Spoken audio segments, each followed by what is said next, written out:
Ulimwengu wa mwaka 2025 ni ulimwengu wenye mabadiliko mengi na usiotabirika. Migogoro ya kijeshi inaendelea kote duniani. Migogoro hii inahitaji usikivu wetu. Sio matukio ya pekee, yanaathiri utulivu wa dunia nzima. Kuelewa migogoro hii ni muhimu kwa mtu yeyote anayetaka kuelewa ulimwengu wa leo. Kuongezeka kwa migogoro ya kijeshi duniani kote kunatisha.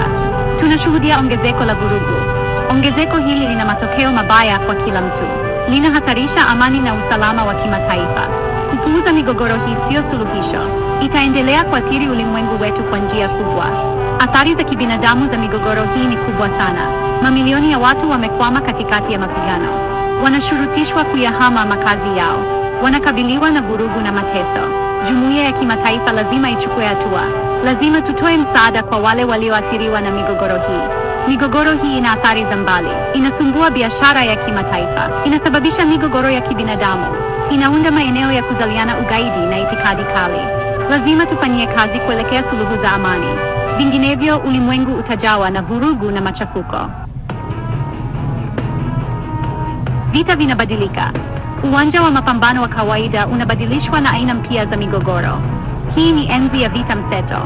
Vita mseto vinachanganya mbinu za kawaida na vita visivyo vya kawaida. Inatumia upotoshaji wa habari, mashambulizi ya mtandaoni na ushawishi wa kiuchumi. Aina hii mpya ya vita ni ngumu na vigumu kukabiliana nayo.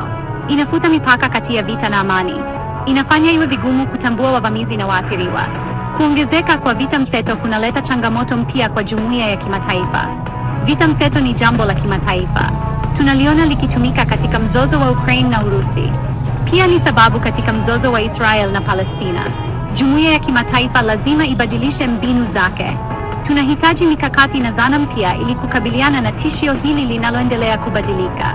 Matumizi ya vita mseto yana athari kubwa kwa sheria na kanuni za kimataifa. Inahatarisha utulivu wa dunia. Inapunguza uaminifu kati ya mataifa. Lazima tubuni mifumo mipya ya kuelewa na kukabiliana na vita mseto. Maeneo kadhaa kote ulimwenguni kwa sasa yamekumbwa na migogoro. Migogoro hii ni migumu na ina pande nyingi.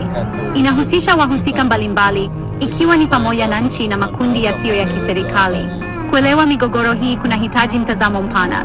Vita vya Ukraine na Urusi vinaendelea. Mgogoro huu tayari umechukua maelfu ya maisha, imewahamisha mamilioni zaidi. Hatari ya kuongezeka kwa vita bado iko juu. Jumuiya ya kimataifa lazima ifanye kazi ili kupata suluhisho la amani. Katika Mashariki ya Kati, mzozo wa Israel na Palestina haonyeshi dalili za kupungua. Kuongezeka kwa vurugu hivi karibuni kumesababisha vifo vingi. Hali ya kibinadamu huko Gaza ni mbaya. Suluhisho la kudumu kwa mzozo huu linaonekana kuwa mbali. Kusini na mashariki mwa Asia wanakabiliwa na changamoto zao za kiusalama. Migogoro ya ardhi na mvutano wa baharini unaendelea katika eneo hilo. Uwepo wa nchi zenye silaha za nyuklia unaongeza hatari zaidi. Mazungumzo na diplomasia ni muhimu ili kuzuia migogoro hii kuongezeka na kuwa vita vya wazi. Vita vya wenyewe kwa wenyewe vinaendelea kuikumba Myanmar na Sudan.